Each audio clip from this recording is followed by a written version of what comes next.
tagad jūs te redzat šo te žurnālu. Tūlīt mēs atvērsim pētījumu. Lūk.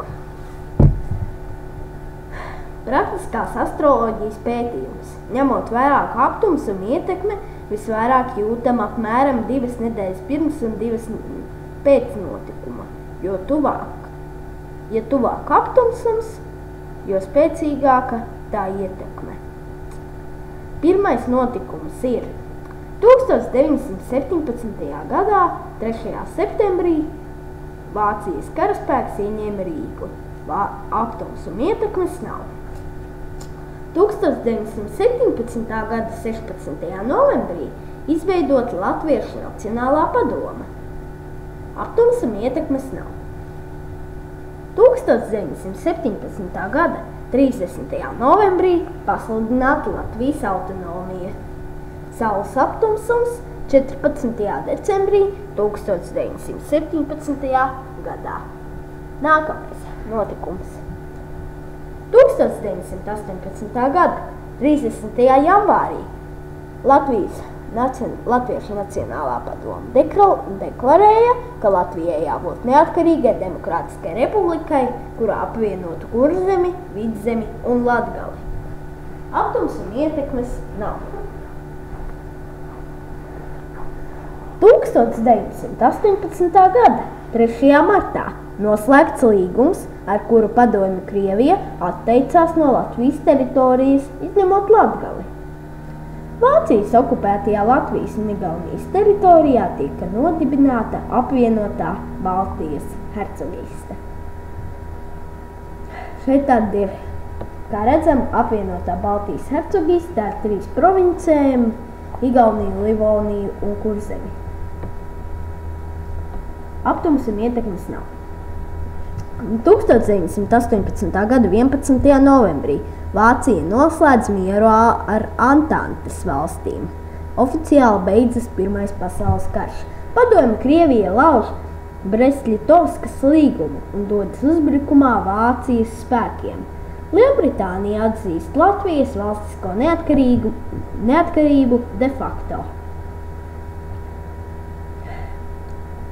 Latvijas neatkarības proklamēšanas protokols šeit attēlā 1918. gada 18. novembrī tiek proklamēta Latvijas republika. Saules aptumsums 3. decembrī 1918. gadā. 1918. gada 1. decembrī sarkanā armija ienāk Latvijas teritorijā un 4. decembrī Krievijā tiek izveidota Latvijas padomju valdība ar Pēteri Stučku priekšgalā. Tas pats saules aptumsums 3. decembrī. 1919. gada 3. martā sākas Vācijas karaspēka un Latvijas republikas valdībai uzticamā karaspēka pretuzbrukums Latvijas SPR spēkiem. Aptumsuma ietekmes nav. 1919. gada 22. maijā Vācijas spēki ieņem Rīgu. Mēnesis aptumsums 15. maijā 1919. un saules aptumsums 29. maijā 1919. gadā. 1919. gada 22. jūnijā Igaunijas armija kopā ar Ziemeļlatvijas brigādi Cērsa kaujās sakauj vācu spēkus. Aptumsuma ietekmes nav. 1919. gada 8. oktobrī Bermontieši sāk uzbrukumu Rīgai un drīz vien ieņem Pārdaugava. Aptumsuma ietekmes nav. Šeit ir Bermontiādas laikā sašautais Rīgas pils Svētā gara tornis ar Latvijas karogu.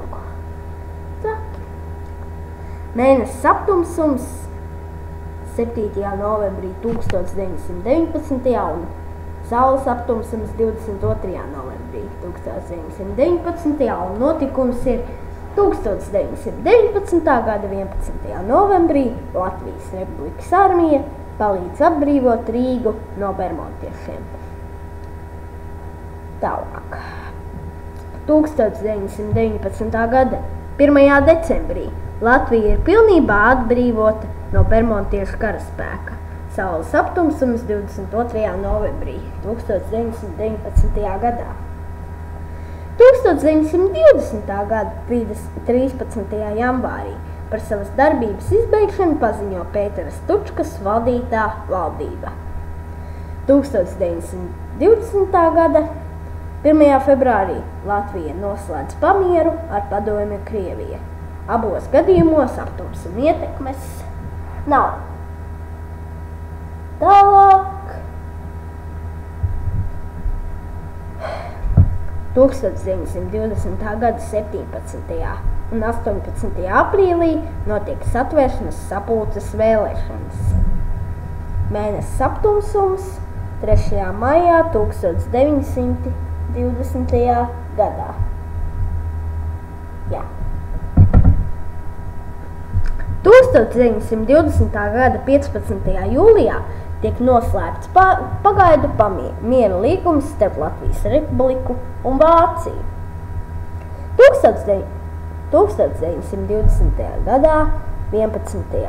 augustā noslēgts Latvijas-Krievijas miera līgums. 1934. gada 15. maijā Kārlis Ulmanis veic valsts apvērsmu un nodibina autoritāru režīmu. 1939. gadā 23. augustā parakstīts Molotova-Ribbentropa pakts, ar ko PSRS un Vācija sadalīja ietekmes sfēras Austrumeiropā. Te vesela rinda aptumsuma ietekmes nebūs. Labi.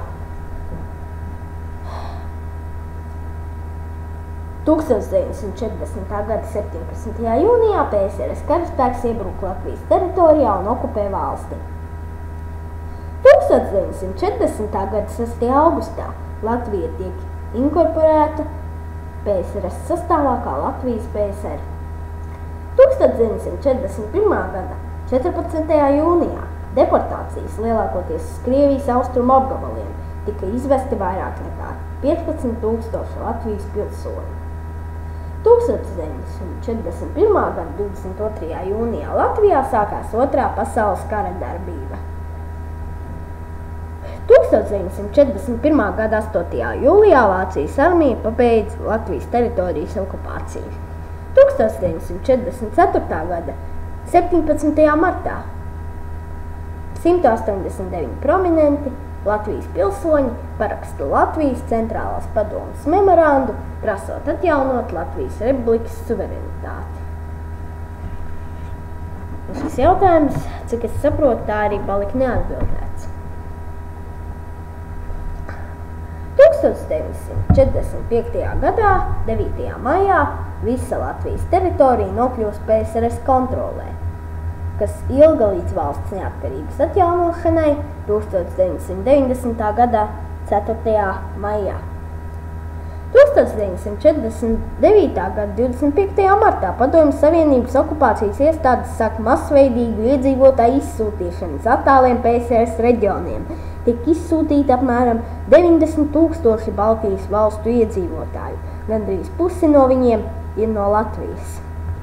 1987. gada 14. jūnijā cilvēktiesība aizsardzības grupa Helsinki 86 organizē ziedu nolikšanas ceremoniju pie komunistiskā terora upuru piemiņai pie brīvības pieminekļa Rīgā. 1988. gada no 1. līdz 2. jūnijam notiek Latvijas rakstnieku savienības valdes paplašinātais plēnums ar citu radošo savienību vadītāju un ekspertu piedalīšanos. Mavriks Vulfsons, kas bija tolaik slavens žurnālists, atmodas laikā paziņo, ka 1940. gadā Latvijā nav notikusi sociālistiskā revolūcija. 1988. gadā 8. līdz 9. oktobrī tiek nodibināta Latvijas Tautas fronte, kas kļuva par noteicošo politisko spēku Latvijā, kurš saliedēja lielāko sabiedrības daļu neatkarības atgūšanai. 1989. gadā 7. janvārī tiek nodibināta Internacionālā darbļaužu fronte, kas iestājās par Latvijas atrašanos PSRS sastāvā. Tālāk.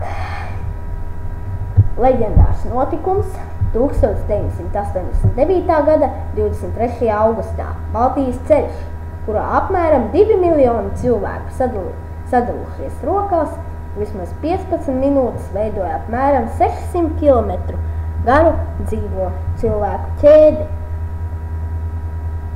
Vispār dzīvo ķēdi, kas savienoja Baltijas valstu galvaspilsētas. Demonstrācija tika sarīkot, lai pievērstu pasaules uzmanību vēsturiskajiem faktiem, no kuriem cietušas Baltijas valstis. Baltijas ceļš notika tieši 50 gadu pēc Molotova-Ribentropa pakta parakstīšanas. Tālāk. Mēnesis aptumsums 17. augustā 1989. gadā un saules aptumsums 31. augustā 1989. gadā. 1990. gadā 4. maijā augstākā padome pieņem neatkarības deklarāciju. Atomsuma ietekmes nav. 1991. gadā 13. janvāra naktī tanki ielēns Lietuvas augstāko padomi, ieņem televīziju, radio, telegrāfu. Nogalināti 14 un ievainoti 110 cilvēku. Tālāk. Latvijā augstākā padome izveidoja augstākās padomes aizsardzības štābu, tauta pulcējas uz barikādēm. Saules aptumsums 15. janvārī 91. gadā. 1991. gadā 19. augustā sākas augusta pučs.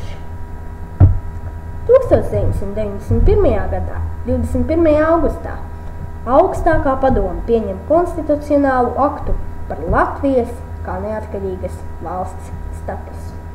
Šeit abos notikumos aptumsuma ietekmes nav. Un 1995. gada 27. oktobrī Latvija izteica vēlēšanos iestāties Eiropas Savienībā, iesniedzot pieteikumu Spānijai. Tajā laikā Eiropas Savienībā prezidējošajai valstī.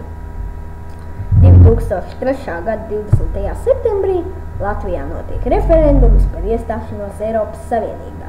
Ak jā, un šeit 95. gads, saules aptumsums 24. oktobrī 95. gadā, 2003. gada 20. septembrī Latvijā notiek referendums, to es jau lasīju, 2004. gada